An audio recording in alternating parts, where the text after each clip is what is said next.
You can afford anything, but not everything. Every choice that you make is a trade-off against something else.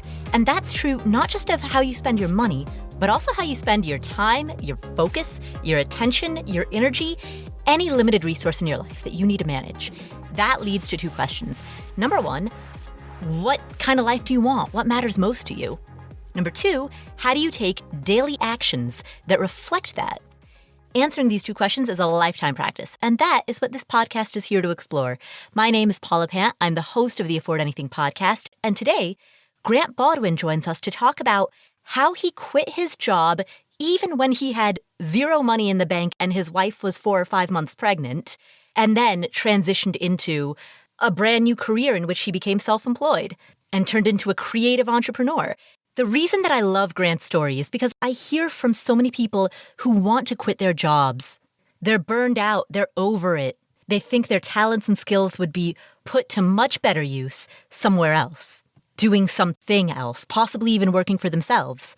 But they're scared to make the transition. And Grant's story, where he was broke, his wife was 4 or 5 months pregnant, and he was like, you know what? I'm done. Can't do this anymore. I'm out. With basically no savings. I mean, it's an incredibly scary step to take, but he felt that it was right.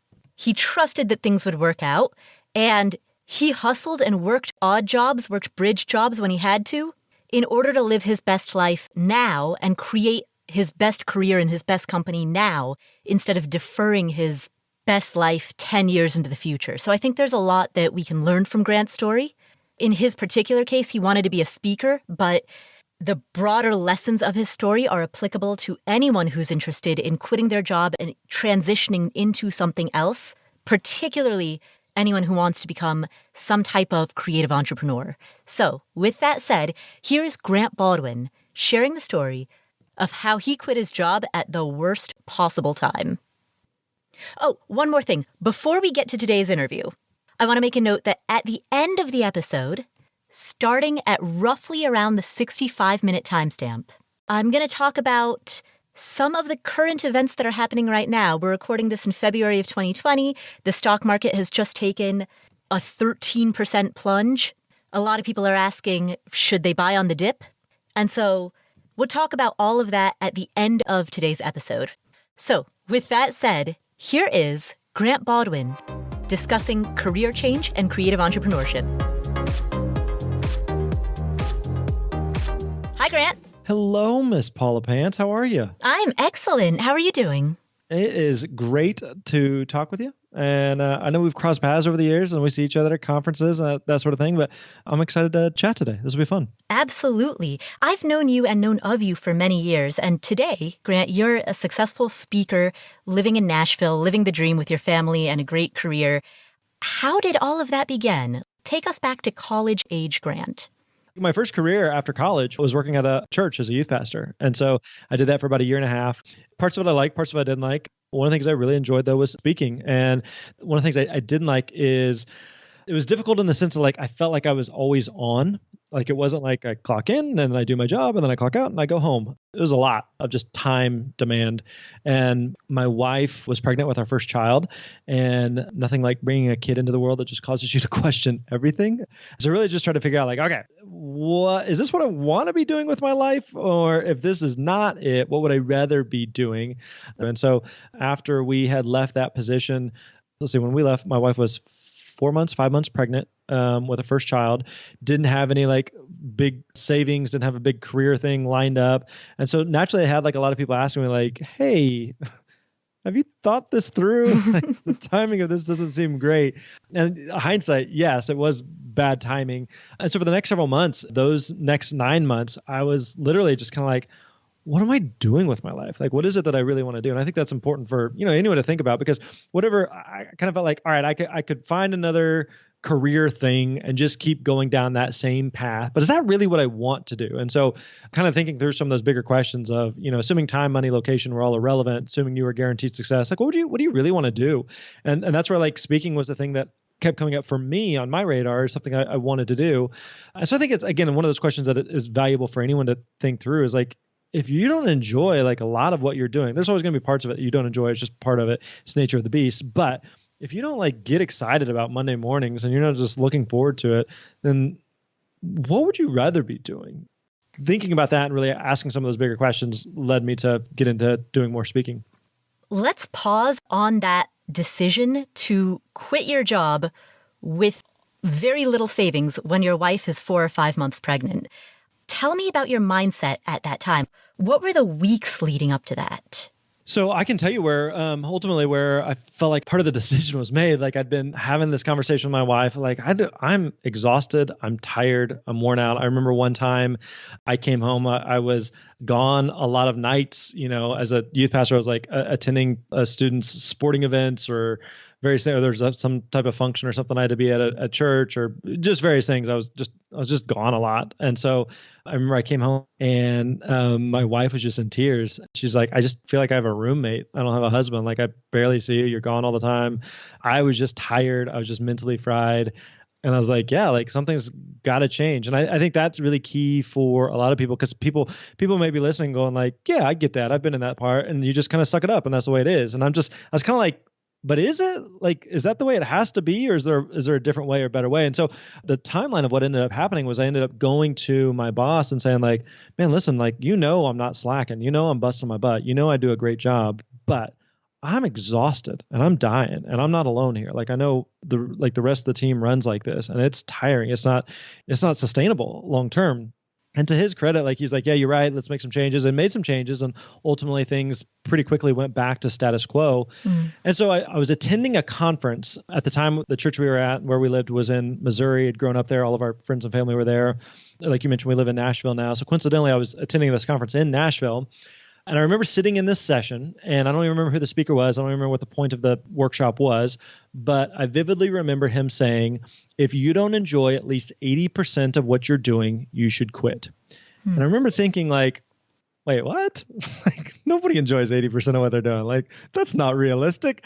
But I still remember like leaving that room and calling my wife and saying, because we'd already been having the conversation and saying like, okay, I think I'm out. I don't know what's next. And I know you're pregnant, but I know we're going to figure it out. So that's ultimately, and I came back and a week or two later, I turned in my resignation. And so I'd say my mindset was probably a mix of like scared and anxious and confused and overwhelmed and frustrated, but also like hopeful and optimistic that working a job or doing a career just because people think that that's what you're supposed to do or that's the path that you're supposed to be on and just staying trapped there because, we can all make the excuses of it's safe, it's secure, they have health insurance, I have a 401k, I have fill in the blank thing, it's like, that's not a good enough excuse. Like when I decided I was going to pursue this speaking thing, I felt like I would rather this be a train wreck and know at least I tried than to get to the end of my life and be like, man, I think I could have given that a shot. Like I think I could have made that work, but I'll never know because I didn't try. So in that sense, I was optimistic. I was hopeful that we were going to figure it out. Tell me about that first day that you woke up, now newly unemployed. What do you do? What's the first thing that you do? And how do you start structuring your days from that point forward? Very quickly just had to find income, right? Yeah. Because like you said, like wife's pregnant, baby's coming, whether we're ready or not. And, fast forward today, it's a very healthy, beautiful, awesome 13-year-old daughter who's amazing. But at the time, like, okay, I'm not getting a paycheck this week, so I got to do something. And so for a little while, I worked a couple different odd jobs. I worked at a security company doing like residential home security systems, like sales. And so did that for a little while. It was a 100% commission job, no guarantees or anything, but it was just kind of like feast or famine. Got to make this work. I worked at a couple different restaurants, like fine dining restaurants as a server, which I really enjoyed. It was a lot of fun. Felt like I made decent money at and had some flexibility. And so I was doing a couple of just like hodgepodge things that were not at all like, these are my dreams, these are my aspirations or career goals. It was just like, I'm going to give myself a minute to lick my wounds and also like a minute just to figure out, all right, I just need this to pay the bills for now. So got these things going. I'm doing these things, but this obviously isn't what I want to do. What do I want to be doing instead? And so those jobs were just to really buy me time, just to figure out what it was that I wanted to do.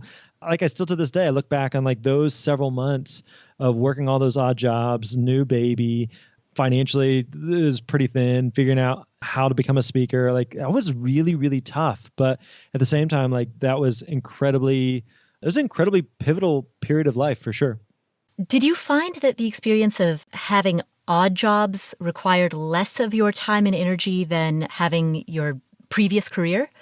Well, it was different in the sense of like, like I mentioned as a youth pastor, I felt like I was always on versus like as a server at a restaurant, I would clock in, I would go wait on tables, I would do my job, I would clock out, I would go home. And that was it. Like I did not go home thinking about the restaurant. I did not think about, the unhappy customer or the big tip I got or whatever, like whatever happened on that night shift. Like it was out of sight, out of mind. And so from that standpoint, it was really, really good because I was able to I go in, I do my job, I leave, I disconnect, I go home. And so it gave me kind of that mental break versus, because I was still like, I was working a lot of hours. I was working a couple different jobs. So it's still like a lot of hours, but I think like mentally I had more space and I knew this wasn't permanent. I knew I was just buying myself time to figure out what I wanted to do. And so you'd reached burnout with your previous job and you had this dream of pivoting into a new career that would be more meaningful, but you had no experience in it. How did you get started and what issues came up? I'm assuming imposter syndrome probably hit you hard. What else was that experience like? I had done a lot of speaking as a youth pastor while I was kind of in that season of working a bunch of different odd jobs. One of the organizations I worked for was a company doing school assemblies for them. And so they would book school assemblies. I would go around and do that. They paid me peanuts to do it. There's a bunch of different independent contractor speakers around the country. And there's just thousands of assemblies that they would do and a bunch of speakers that would go out and do those. And so I was one of those and I'd do, a handful of assemblies a year for them. I worked for a seminar company doing seminars on for like, again, just kind of, it was all their content, all their material. They'd book everything. I'd show up and just do the thing. And so I had a lot of speaking experience and I just felt like I really enjoy this and I just want to do more of this. But to your point, I had never really been paid on my own as someone hired Grant Baldwin to come in and speak and do the thing. And so I remember one big aha moment for me was there was a speaker I looked up to that I admired that I think is always, like as a pause in the story there for a second, I think it's always helpful to look for people who are doing something similar to you and doing it in a way that you want to do it, who are a step or two ahead of that. So let's break that down. People who are doing something similar and doing it in a way that you want to do it, right? So if I said, okay, I want to be a speaker, well, there's a whole bunch of different speakers out there on a whole bunch of different topics, doing it a whole bunch of different ways. So if I said, someone who's speaking 100 times a year and they're hosting their own events, and I'm going like, I don't want to do that many gigs and I don't want to host my events. I'd rather just be a hired speaker. Okay, so let's look for something more along those lines. And then the last part of it is looking for people who are a step or two ahead of you, not people who are light years ahead of you. So if I said, all right, I want to be a speaker, who are some speakers out there? Let's see. All right, Tony Robbins is a speaker. Let's see what Tony's doing. Like, we're not comparing apples and apples there. So we're talking about two totally different things. So I wanted to look for a couple people who are speaking at similar type of things. So for me, as a former youth pastor, I had a lot of experience speaking to students. I wanted to keep speaking to students, high school and college students. And so there was a couple of speakers who were doing that, and one in particular that I'd emailed a few times and said, hey, I want to do this. How do I do this? And he mentioned, hey, I'm going to be speaking at some conference that was about 2.5, 3 hours away from where I lived. He's like, you got to just drive up and see it. And I was like, okay, I'm in. I'm going to do this. And so I remember driving up. We had dinner beforehand and then watching this. It was a big conference. And I remember watching the talk because I just wanted to try to get a sense of like, what was he talking about? What's the interaction like? And how does this work? And I felt like if I could see it, I think that would make sense. It's almost like if you wanted to be a blogger and you're like, I think I could be a blogger, but if I could just follow a blogger around just for a day, I just want to just eavesdrop and watch you type and do the thing. And then it helps me to connect the dots like, oh, yeah, okay, yeah, I could do that. And so that's kind of what I felt like at this event was hanging out with him beforehand, talking with him backstage, watching him do a great job, hanging out with him afterwards while he was interacting with the client. And I immediately just felt this sense of confidence like, oh, yeah, I could do that. Not in a sense of like, oh, yeah, I'm perfect. I've got it all figured out. But like, no, like I'm realistic and self-aware enough to know that it's going to take work and effort, but I know I can get there. And so having that self-awareness of, I know I'm not the world's greatest speaker, but I'm confident that this is something I'm decent at and something that I think I could do. And so seeing an example of it gave me a lot of confidence that this is something that is realistic. Seeing someone who's a step or two ahead and helping me feel like, no, this is a thing. I didn't see this on the menu. I didn't know that like being a speaker was a real thing. But now that I've seen some people doing it, not just looking at websites, but actually like meeting them and kind of seeing behind the curtain and seeing how the sausage was made, it kind of feels like, okay, I actually feel like this is a realistic thing that I could do. And so that's really what going to that first event, just being behind it, like I didn't speak at all, but just seeing him do the thing was like, yes, that's it. And I can do that.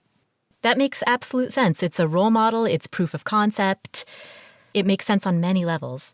Totally. And like fast forward, I did that exact same conference a couple years later. I was hired to speak at it. And so it kind of came full circle of like, I remember being here and feeling like I can do that. And then I did it. And I was like, I knew I could do it. And I think like having the self-awareness is so important of being realistic. You know, it's one thing, you know, like you and I were talking a little bit about real estate earlier, you know, so it's one thing to geek out on real estate and be like, I'm going to own the biggest portfolio ever in the world. And it's another thing to be like, I can buy my first rental property. Like I get it. And I can dig into that and it seems intimidating, but then you do it and you're like, no, okay, I got this. I can figure this out. You know, it's like when you bought your first one, it feels crazy. And then you're like, oh, well, that wasn't so bad. And then pretty quickly you buy your second, your third, your fourth, and you start to build a little bit of a portfolio. And this self-awareness of like, I don't have to build the biggest thing, but I'm realistic and self-aware enough that like, I can do this and I can do it on my own terms and in the way that makes the most sense for me. Like that's the thing, whether it's real estate investing or speaking or whatever type of business or thing that you choose to do, you get to make the rules for the game. You get to decide what makes sense for you and what winning looks like. So as a speaker, there's speakers that I know that speak 100 times a year, and that's what they want to do. And there's going to be people listening right now. They're like, I don't want to speak 100 times a year, but I wouldn't mind speaking 5 times a year. And it's not that one is better or worse than the other. It's just you decide what winning looks like for you. For, you know, like when it comes to real estate, there's people who are like, I want to own 1,000 properties. I want to have 1,000 doors. And that's fine. And others that say, I want to have one, and that's plenty. And that's also fine. It's not that one's better or worse. But again, you have to decide what makes sense for you and what it is that you're trying to accomplish, you know, professionally or personally. At the beginning of the journey, do you have enough knowledge to be able to make that decision? And not just you, but any person listening who's thinking about making a career change. I think about it this way. I remember seeing this analogy. I think this was there's a book called Bird by Bird by Anne Lamott. Mm-hmm. Yes, I've read it. It's about writing. And one of the analogies she uses, it's kind of like driving a car at night. You can only see as far as the headlights will show you, but you can make the entire journey that way. And I think that's no different than in writing as it is for entrepreneurship or just life in general. That the reality is like we're recording this on this certain date, and I can tell you what my calendar looks like for the next, you know, couple days, couple weeks, can I have a sense of what things look like. But like a year from now, a couple years from now, I have zero clue. I can only see as far as the headlights will show me, but I know that I can make the entire journey that way. And so you're never guaranteed success. Like I think that's really important to note is some of it is like you're figuring it out as you go. Like here's a quick example, a story. This happened a couple of years ago. You mentioned I live in Nashville. There's this entrepreneurial like breakfast meetup that happened. And so I attended this and went to this and several friends that were there. And there's this one guy that I knew there who he had kind of this side hustle he'd been working on for a while. And he had just quit his corporate job. He had gone all in on the side hustle. So this was one of his first days being self-employed, doing his own thing. And so I remember asking him, I said, dude, you're doing it. Like you're all in. How do you feel? How you doing? And I remember him saying like, I am excited. I'm anxious, I'm nervous, I'm scared, I'm thrilled, I'm overwhelmed, I'm all of the above, right? The huge gamut of emotions there. And I remember telling him, I said, listen, I mean, at this point, like I've been self-employed for like 13 years. That doesn't go away. Like I feel pretty confident in what we're doing. I feel like we have a really solid business, but I still feel the same doubts and fears and insecurities. And like those never fully subside. Hopefully they get a little quieter, you get a little more confident, but you still, like every entrepreneur, every person is making it up as we go.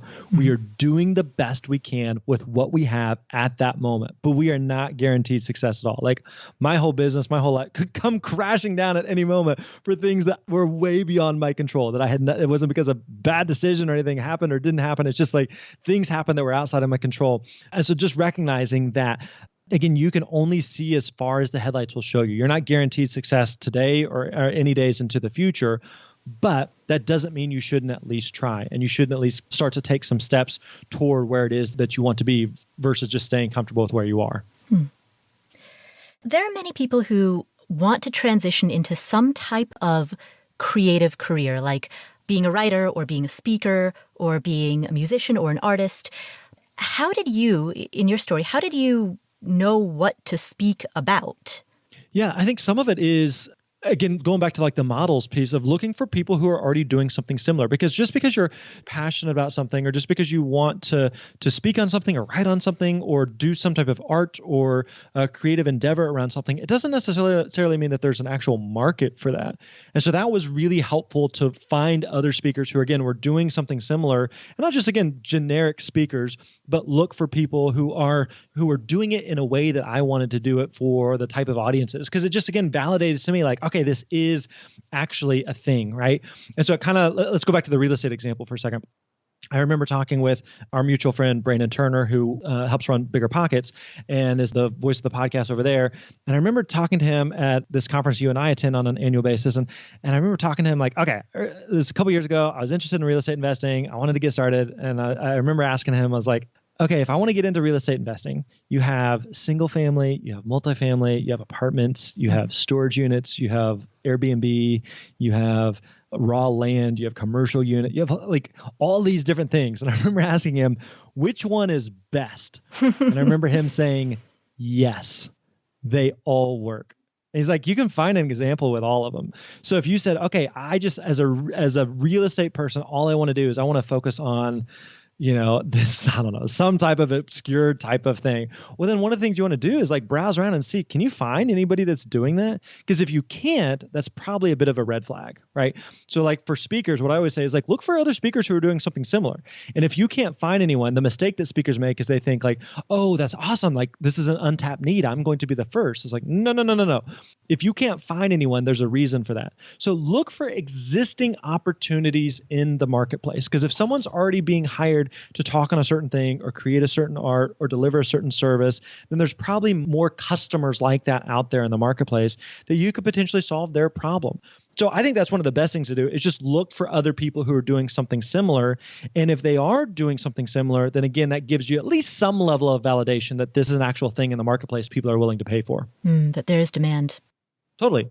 With a lot of creative careers, again, speaking and writing being the two that come to the forefront of my mind, there are, unfortunately, a lot of potential clients out there who, especially for beginners, ask them to work for free or ask them to work for a token stipend. Sure. Under the guise of you'll get some exposure. Yep. Tell me about your thoughts on that and what your experience with that was like. Yeah. I hear people who sometimes say like, oh, you should never do anything for free. That's a horrible idea. You're setting the bar. This is what it's like to work with you, yada, yada, yada. I actually disagree with that. What I would say would be, it's okay to speak for free as long as you know why you're doing it. Don't just speak for free. Don't just deliver your art for free out of the goodness of your heart. So I think about it like this. There's a good book you've probably read called The E-Myth by Michael Gerber. Mm-hmm. And so he uses the analogy of someone running a bakery. And he says, just because someone is really, really good at baking pies, and they're a great baker, being a great baker and running a bakery are two different skill sets. And so the mistake that a lot of artists make, and I use artists just, big picture in air quotes, we want to give our art away. We just want to help people. Like my pies are the best. I just like speaking. Speaking's fun. So I just want to do all the things for free. But the reality is if you just give all your art away, if you just speak for free, if you give everyone your pie for free, you're going to be out of business and you can no longer afford to speak. You can no longer afford to bake pies. You can no longer afford to make your art. Mm-hmm. So you have to charge for the value that you receive. Now, having said that, the value that you receive can come in a lot of different forms. So as a speaker, if you are providing value, you need to receive value in exchange for that. Now, let's talk about some of the different ways that you can receive value that go beyond whether or not you get a check. One of the ways that you get better as a speaker is that you speak, and this is no different than anything else. The way that you get better as a writer is that you write. And so it may make sense for you to speak at something just for the practice, just for the at-bats. It may make sense for you to speak for free if you have some type of product or service to sell on the back end, if you offer some type of coaching or consulting, or if you have a book to sell or something like that. Maybe you speak for free, but you pick up some clients from that, or a bunch of people buy your book. And so you're able to point to revenue that was generated because of you speaking. So you have that side of it. It may make sense for you to speak for free if you know that there's going to be people in the audience who are looking for speakers who may be interested in what it is that you have to offer. If the event planner will introduce you to other event planners who may be interested in hiring you to speak. Maybe it's just a cool location that you want to visit. Like my wife, half joking, half serious, always just kind of pawns me off and farms me out and says, hey, Grant will speak for free in Hawaii if you'll pay for the family to come along, right? Mm-hmm. So for example, a buddy of mine, he last year spoke at something in Europe, and the budget was a little bit lower than what he would have liked. He doesn't speak a ton, so he was kind of asking what to do about it. I said, you need to ask if they can give you some additional nights at the hotel and if they can pay for your wife to come along. And they did. And then he's like, I ended up turning it into a European vacation. Like, that's something of value to me. Mm. So I'll give you a concrete example of this. There's a conference, again, we've kind of been alluding to. You and I attend on an annual basis. The first year I attended that, they did not pay me at all. In fact, most years they have not paid me. So I go and I speak at it. I had to pay my own way. They did not pay me anything to come. So immediately, as soon as I show up, I have lost money to be there. Mm-hmm. But because of that, I do a workshop talking about speaking, some of the stuff that we've covered here, and ended up having, several people who bought our course and people who joined some of our programs. And I can point to, and in fact, that workshop went really, really well. And the event organizer heard about it and said, hey, we want you to come back next year and do the keynote where I was paid to come back. And so I can point to that free workshop and say, I can attribute thousands and thousands of dollars in revenue to that one speaking engagement. Yet the event planner did not give me a dime for that one particular event. And so again, the point being that you are providing something of value, and so you need to get something of value in return. And sometimes that comes in the form of a check, and sometimes that can come in in other forms of value. Right. And that applies to anybody who goes into any branch of creative entrepreneurship, whether it's speaking or writing or art or music or baking.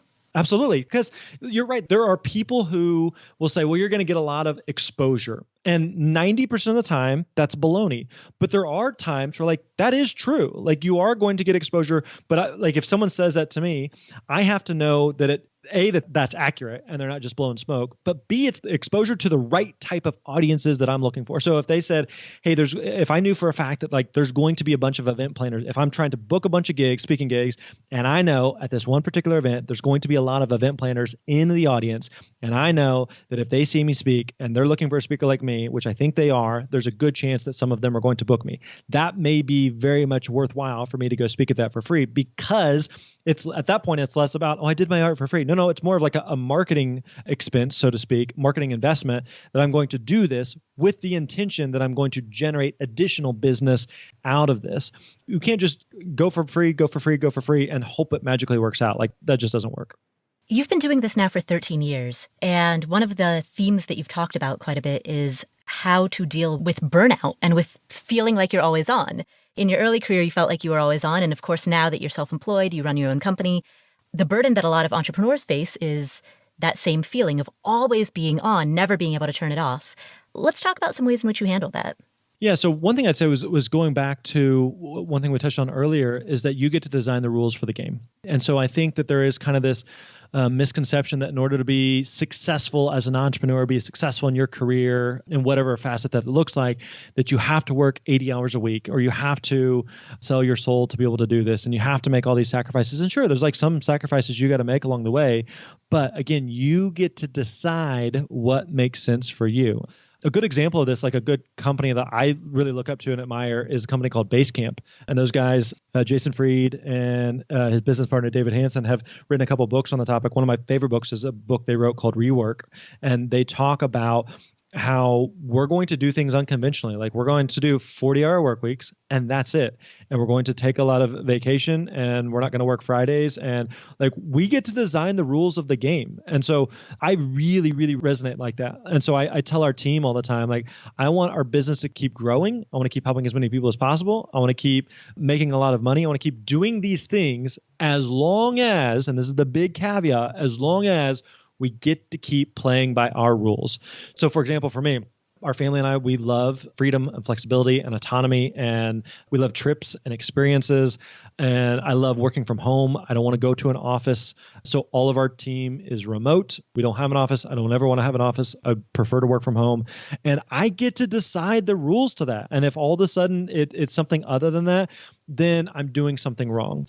It's slightly different if you're the entrepreneur, you're the one that's in charge, and you are you're the one that's calling the shots, versus if you're in a career and you're going like, good Lord, I just feel like I'm burning the candles at both ends. I'm exhausted. I'd go back to what we talked about at the beginning. Like, I was in that spot and I ultimately walked away. So I get it that there's like, and my wife was 4 or 5 months pregnant. So I don't have any issue with saying, like, if things are that bad and you're considering, like, you need to evaluate if it's worth sticking around for. And if it is worth sticking around for, and you've kind of got these golden handcuffs, you have to recognize, like, that's a decision that you're making. Another good question I would challenge anyone to think about is, if you're in the thick of it and you're starting to feel some burnout, I would ask, is this a season or is this the way it is? Is this a season or is this the way it is? Because you think about, like, in any industry, there's going to be seasons. At this moment, at the time of this recording, I'm in book launch mode. And so I have been doing a lot of podcast interviews and doing a lot of things and activity to promote the book. But I also recognize this is a season. I've been telling myself, I've been telling my wife, I've been telling my kids, I've been telling my team, this is a season. It's not always like this, but at this moment, it's a little hectic. But it's not always like this. If you're an accountant, around tax season, it's just busy. Like, that's just the way it is. If you're in retail, November, December, Black Friday, Cyber Monday, it's just busy. But it's not always like that. So you always have to ask yourself, is this a season or is this the way it is? Because if it's a season, you can ride that out. But if this is the way it is, then you need to evaluate, like, something has to change. Something's got to be different here. Otherwise, like, this is not sustainable. This is not something that you can keep doing long term. You've talked about setting boundaries and writing the rules for yourself. How do you enforce these? I think I've gotten really good at saying no. Like, I have no problem saying no. Like, as entrepreneurs, especially, I think it's easy to want to chase opportunities and shiny objects. And there's no shortage of things that we could be doing. I can think of a dozen ways that in our business right now, at this moment, we are leaving money on the table. But again, if we go back to, but we're going to play by these rules. And if we're going to play by these rules, then that means we are going to inevitably, there's an opportunity cost, and there's things that we're not going to do in order to play by these rules. And we're okay with that. Well, I'm totally good with that. I'm going to sleep just fine tonight knowing that we say no to some of these things.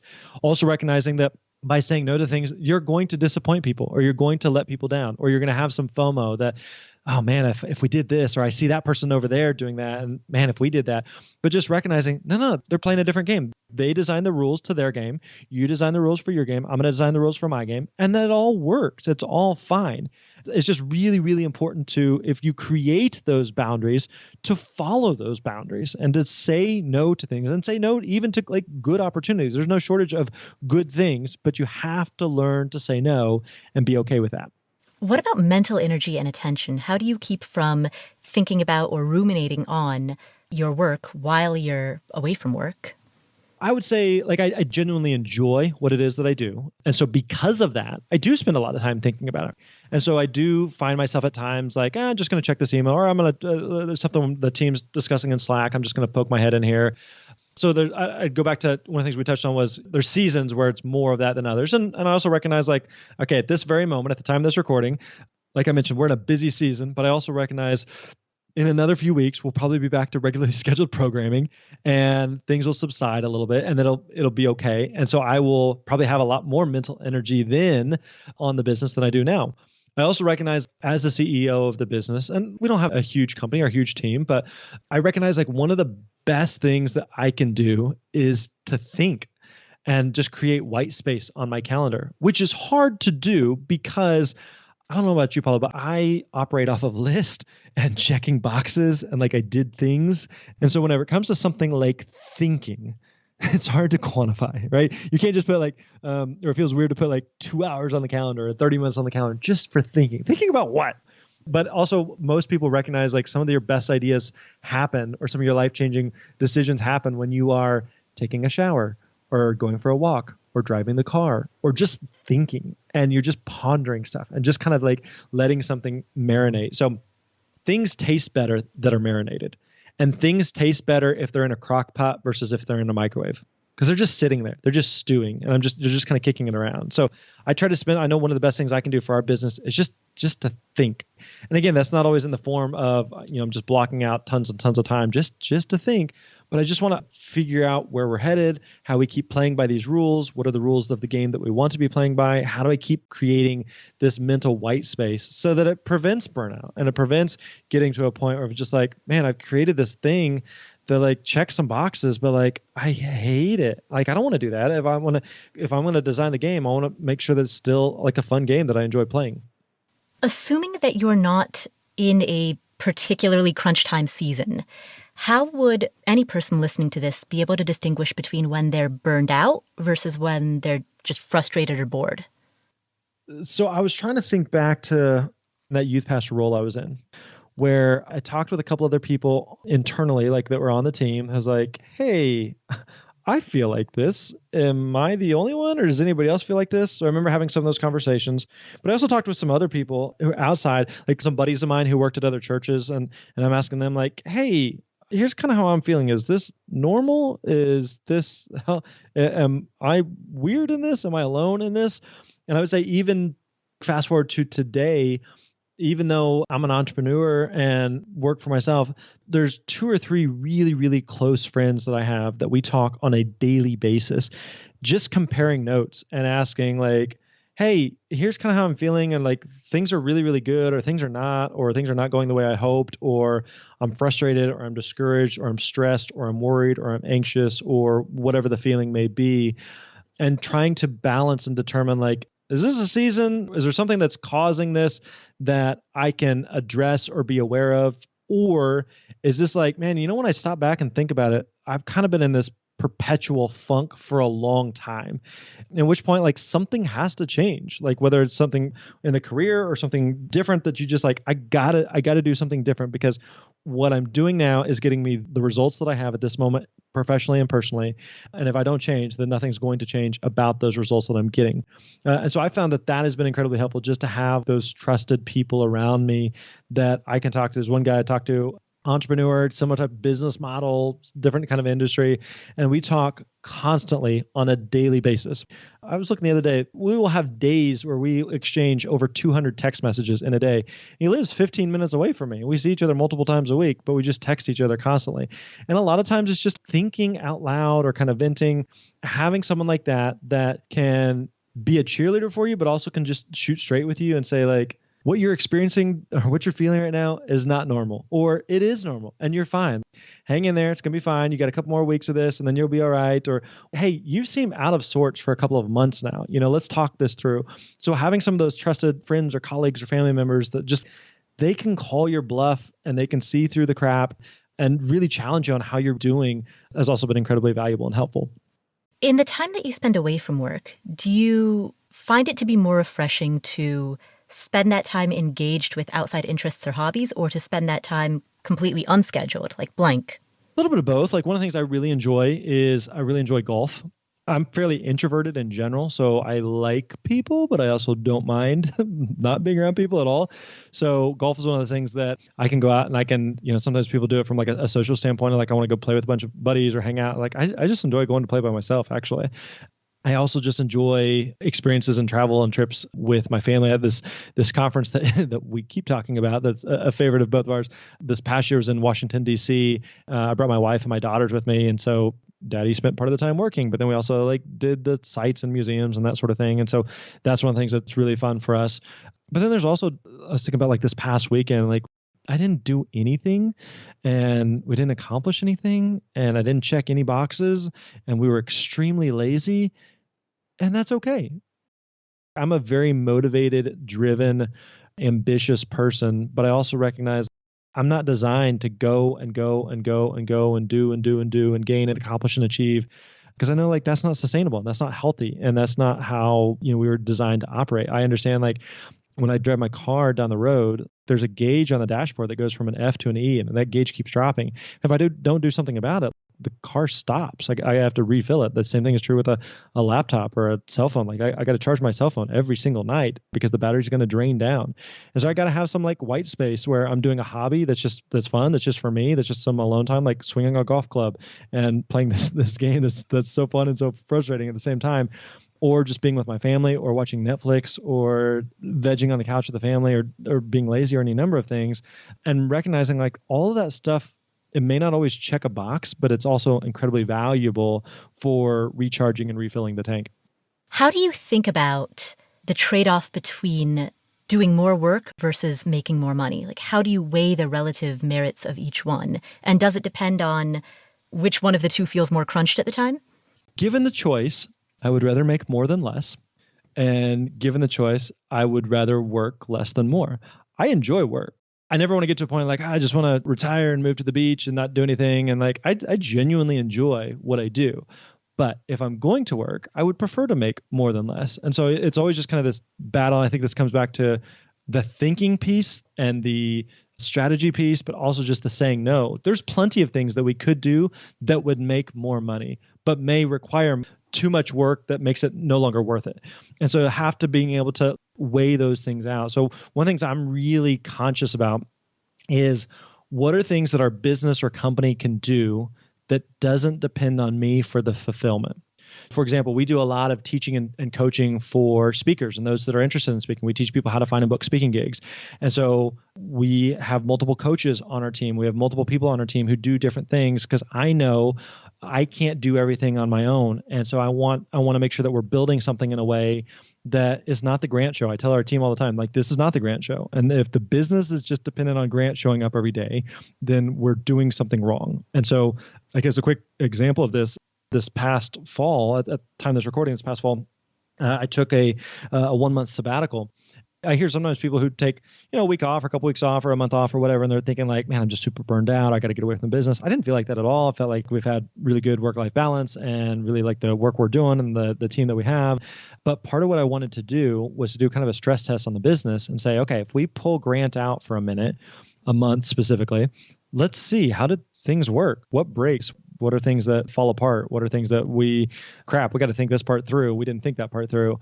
What are those type of things that happen? And so that was really helpful to do that kind of stress test. Again, kind of look at it through the lens of, all right, it's one thing to say, I don't want to build this based on me, but let's take me out of it and see what happens and figure out how do we continue to build something that's just not dependent on me so that, again, I can focus on the things that I do best that I think help ultimately drive and build the business. In the early days when your team might have been either just you or maybe just you plus one person or just you plus two people, when that staffing is a lot smaller, how at that time were you able to start transitioning out of everything depending on you? Yeah, so I think you have to be really, really clear about what are the things that only you can do. So I'll give you an example. Like one of the first hires that I made was a guy that helped, was just a part-time contractor. His name was Jeff. He lived up in Canada. He reached out and said, hey, I've got a lot of technical skills. And at the time, I think I was putting together like our first course. And I was like, I don't know how to make all these tools talk to each other and, the different tools between like email marketing, or we were doing some webinars at the time, or like setting up a webinar and someone buys the course. And so they go to this link and then it triggers this, and this, and they buy this thing and then it causes this to happen and they get this email. I was like, I could probably figure it out, but I know that like that's probably not the best use of my time. So I hired him just to help make all of the things work and make all of the tools play nicely together.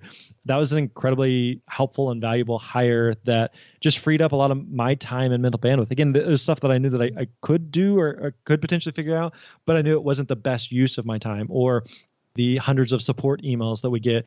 I don't have to answer all of these. 80% of these, 90% of these are the same questions or the same things that we could probably train someone to help us with.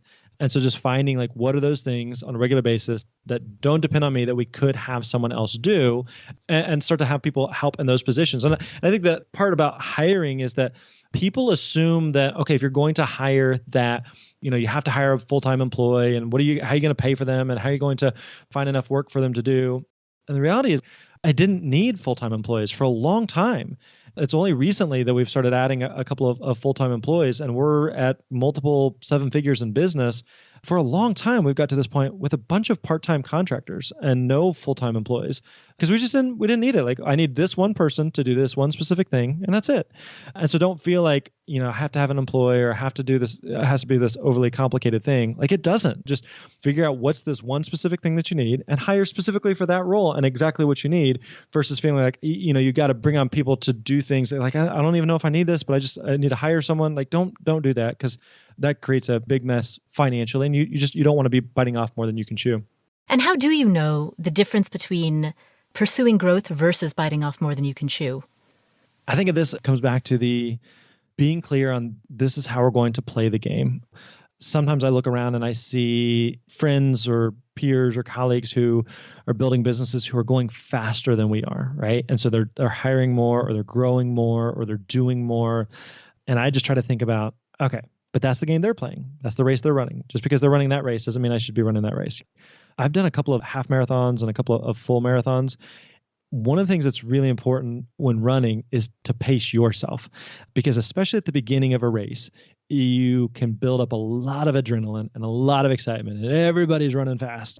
And so it's important to just say, no, let all those people go. Those people are running fast. That's good for them. But here's the race I'm going to run. And I'm going to run this race, and I'm going to run this pace, and I'm good here, and I'm fine. And they can go faster, and they're going to beat me, and that's okay. But I'm going to do this because this is what I define as winning. And so I think we've done a good job with that. I think we've been really intentional about that, of saying, okay, here's an opportunity that makes sense, that's not going to be biting off more than we can chew, and we're going to hire this person to help with this thing. And we still have a dozen other things that we're not touching that we could do. We're not trying to pursue all those things. We may get to those someday. We may never get to those things, but that's not what I'm worried about. I'm looking at strategically at this moment, right here, right now. Here's our next logical step that someone's going to take over. As entrepreneurs always think about, if we're going to add something new, who's going to own that on the team? So if we're going to do something, like, who's going to wear that hat? It's more than just like, all right, we're just going to do a bunch of stuff and we're all just going to figure it out. Like, that doesn't work. Like, if we're going to add something, then you got to think it through. Like, there's going to be some ramifications of that. And is someone going to own that? And if they do own that, are there things that they're currently owning that they will no longer be able to own? And just being able to take inventory and evaluation of that, and make sure, again, that you're not biting off more than you can chew. And you're not just doing things for the sake of doing things, or you're not just doing things because you saw someone else is doing it and it worked, but you're focused on, like, I know all those people are running fast and all those people are passing me, and that's okay. I'm good with that. I'm going to sleep just fine tonight, knowing I'm running my race, and that's okay. Well, Grant, I know we're coming to the end of our time. Are there any final snippets of wisdom, any final takeaways that you'd like to share with the people who are listening? We've touched a little bit on speaking. We've touched a little bit on entrepreneurship. We've touched on, just kind of designing a life that makes sense.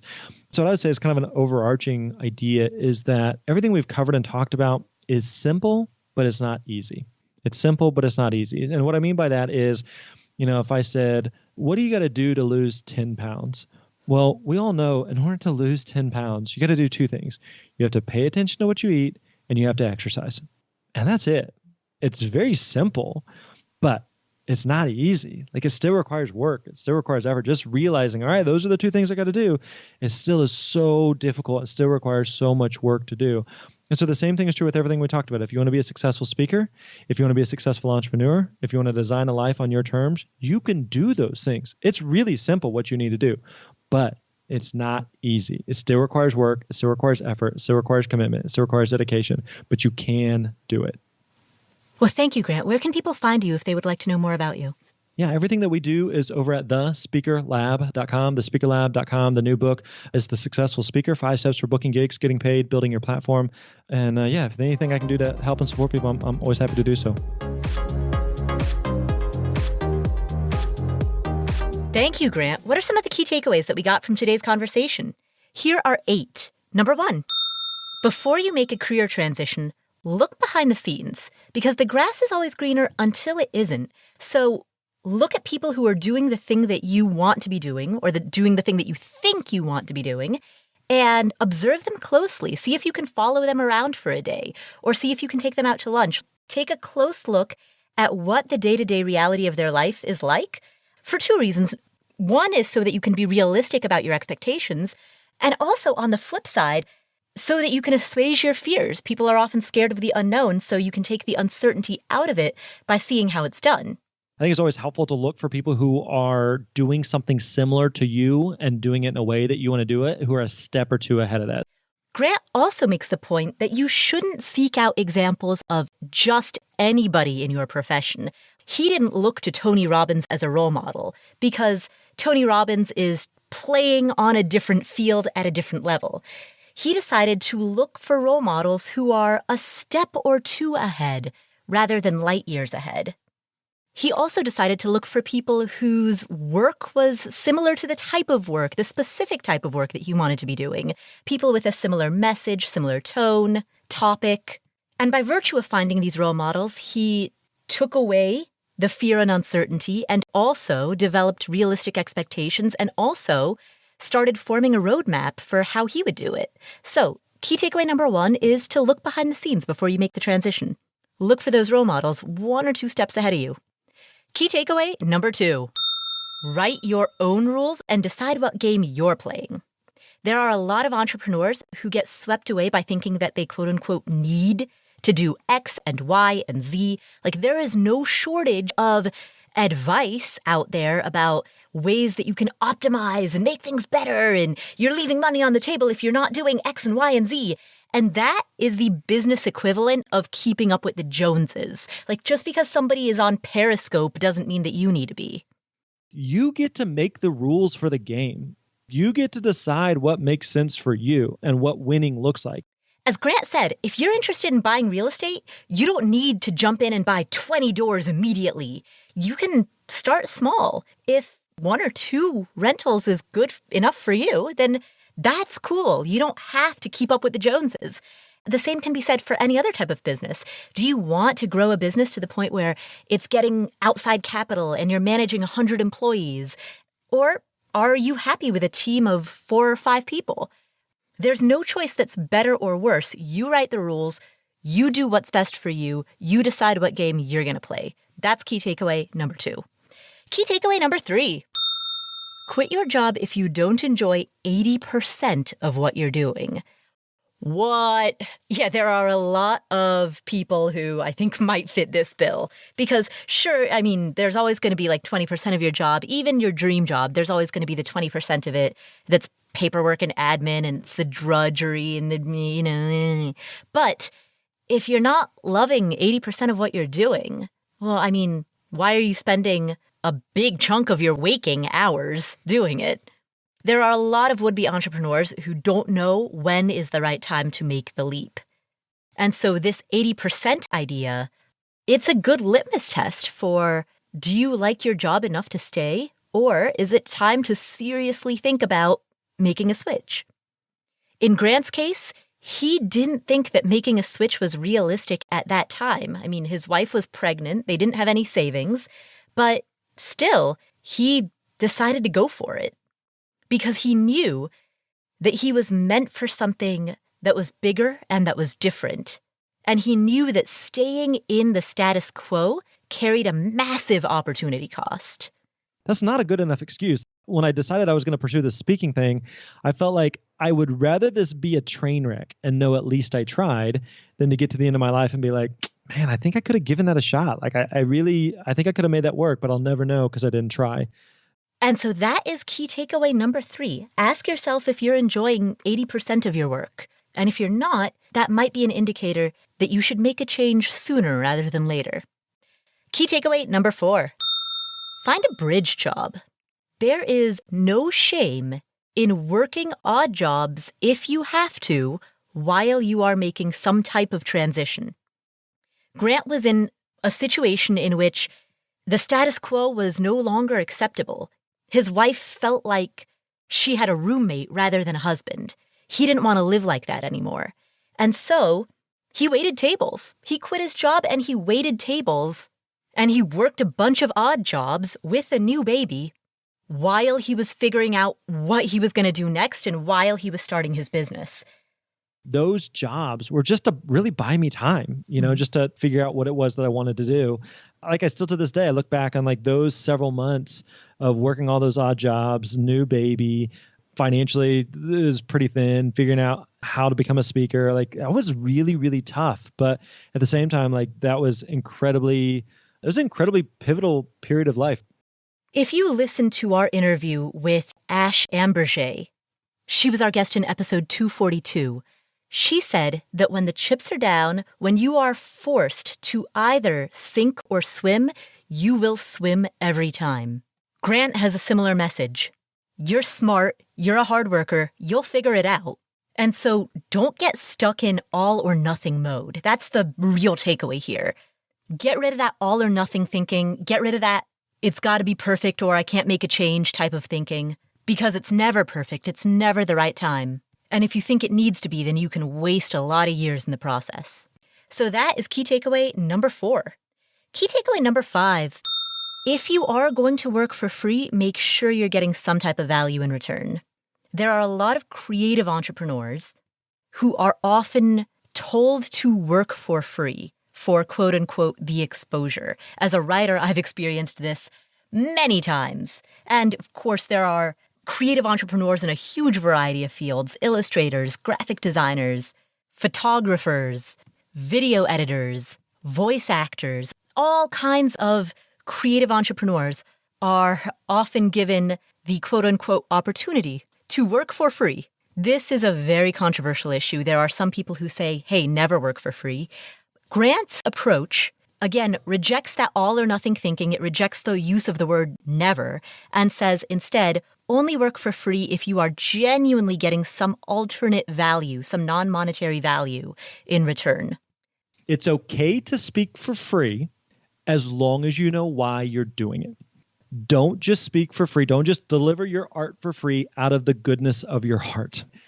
The key here is to make sure that you're genuinely getting value and not just being told by the organizers that you will have some type of ambiguous, quote unquote, exposure. The value that you are getting should be specific, it should be high, and it should be so good that you would have actively sought out this opportunity.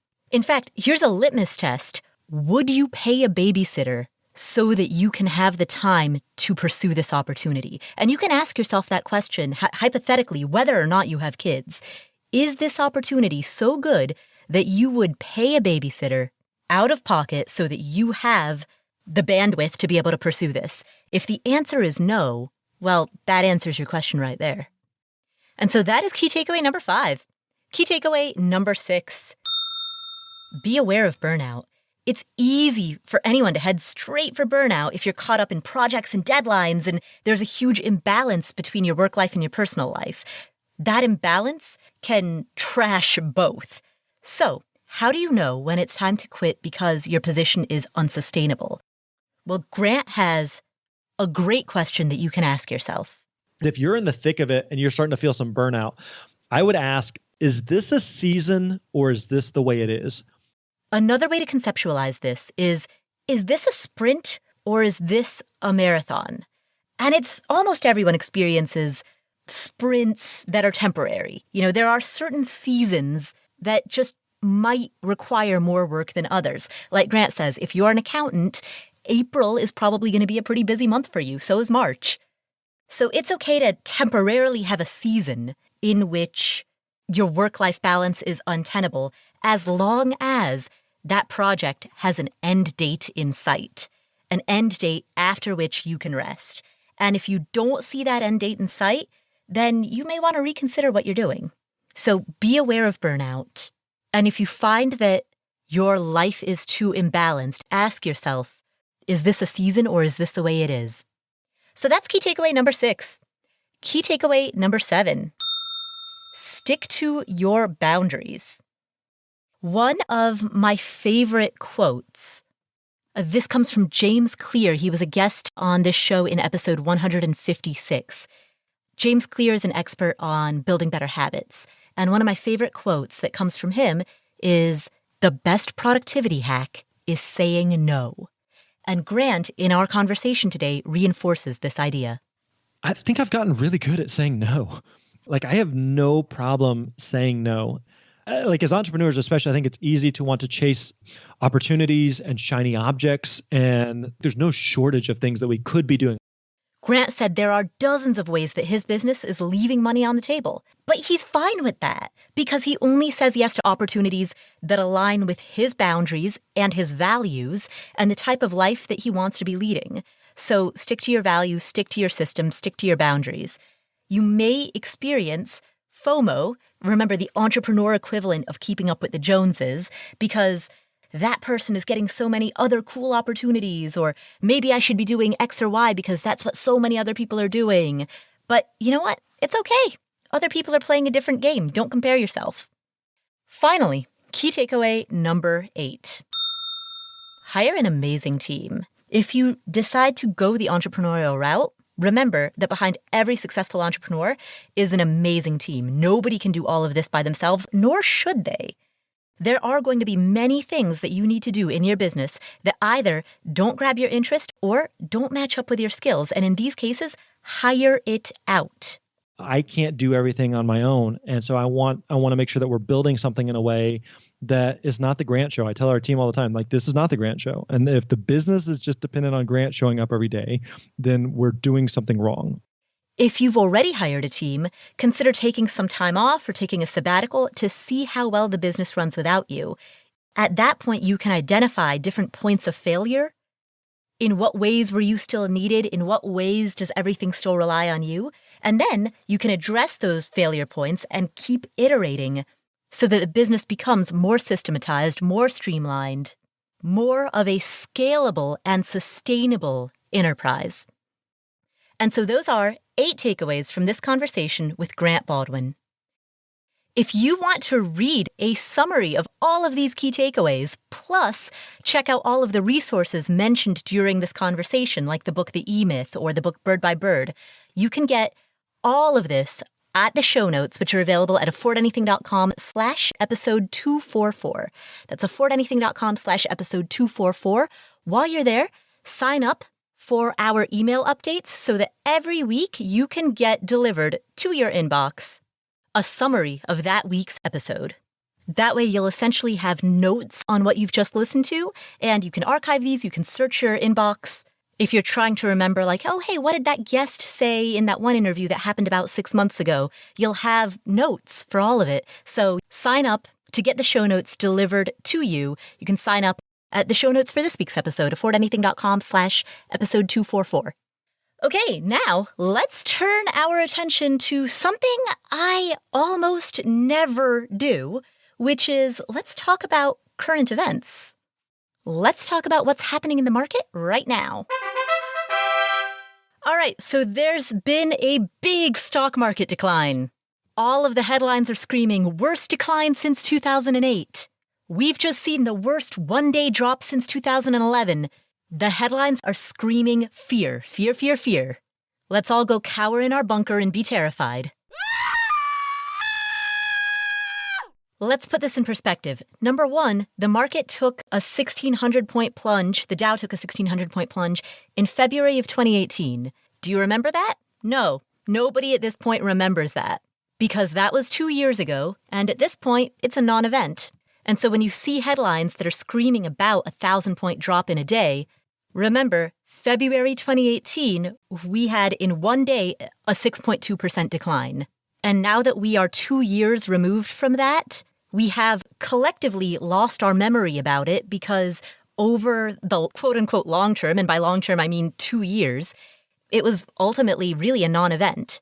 That's point number one. Point number two, the market right now is where the market was in October of 2019.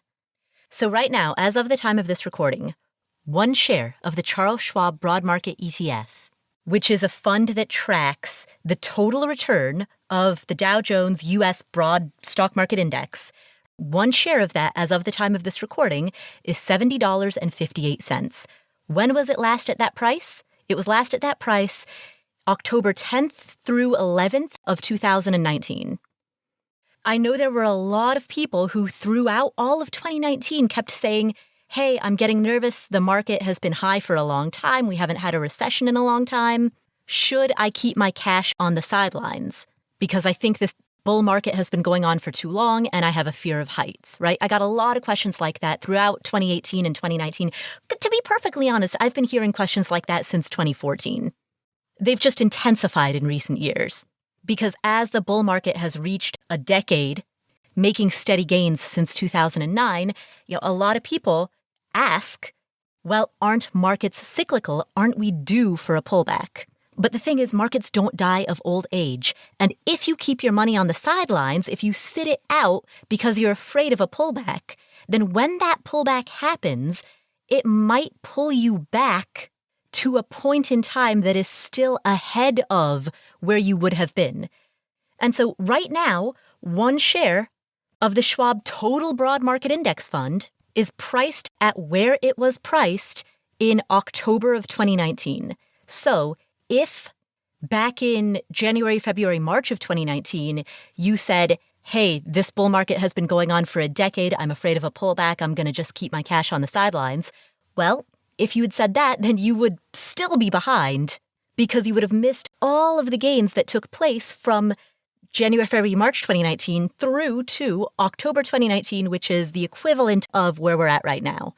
And that brings me to my third point, which is that many people have asked me, should I buy on the dip?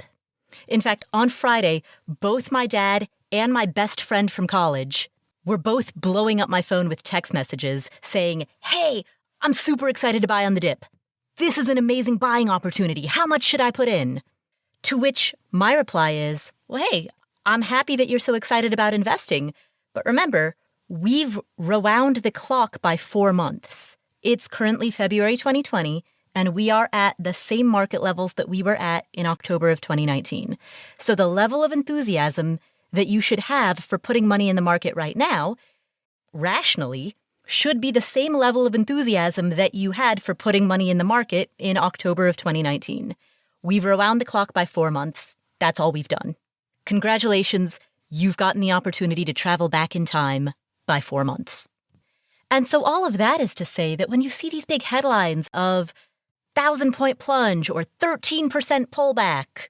This stuff happens all the time. Don't sit out of the market because you're worried that it might happen in the future. And conversely, don't become too irrationally exuberant about buying on the dip. And that's not to say that I'm opposed to buying on the dip. I'll talk more about that in a minute. But don't become too irrationally exuberant about it if you do happen to have a large cash position right now, because the dip isn't as dippy as the headlines might suggest. And that leads to my fourth and final point, which is I've had a few people ask me, buying on the dip is inherently a form of market timing. And most of the long-term financial planning advice out there states that market timing is a bad idea. So how do I reconcile these two concepts? My answer to that is, have a steady, fixed amount of money that you invest per paycheck or per month, that you invest in a fixed periodic increment. Do not change that. That is your dollar cost averaging into the market. And those are the investments that you plan on making. That's how you put money into your 401k, into your IRA, into your 529 plan, into your HSA. And that is the sum total amount of money that you plan on investing over the span of the year. That stays steady, that doesn't change. But if something like what happened last week comes up and there's a big pullback and you feel excited like, woohoo, I get to turn back the clock 4 months. If that excitement leads you to investing more money than you otherwise would have so that you can make an additional contribution that you otherwise would not have made, and that additional contribution is the money that you use to buy on the dip, right? If that's money that you had previously planned on spending at restaurants this month, but you decide that you're so excited about this that you would rather pull this money out of your restaurant budget and use it to make an additional contribution, that is the appropriate way to engage in market timing. That's the appropriate way to engage in buying on the dip, because you're not disrupting your stable strategy. You're not disrupting your dollar cost averaging. You are simply making contributions that you otherwise would not have made. You are picking up an extra bartending shift above and beyond one that you would have worked and using your income from that to make extra contributions. Or you're selling the junk that's in your garage on Craigslist or on Facebook Marketplace and using that money to make extra contributions. If that's the approach, then I fully support it, because ultimately your contributions, not your timing, are the single biggest determinant of your investment success. And so if your enthusiasm for buying on the dip leads to additional extra contributions, then I'm all for it. So long as it doesn't disrupt your dollar cost averaging strategy, and so long as you're not leaving cash on the sidelines in anticipation of the next recession, which unfortunately is what a lot of people have done over the span of the last 5 years. And that loss aversion has cost them the opportunity of months or years of compounding gains. So those are some thoughts on the stock market craziness of the past week. Thank you so much for tuning in. If you enjoyed today's episode, please share it with a friend or a family member. If you know somebody who would benefit from hearing anything that we've talked about on today's show, send this episode to them.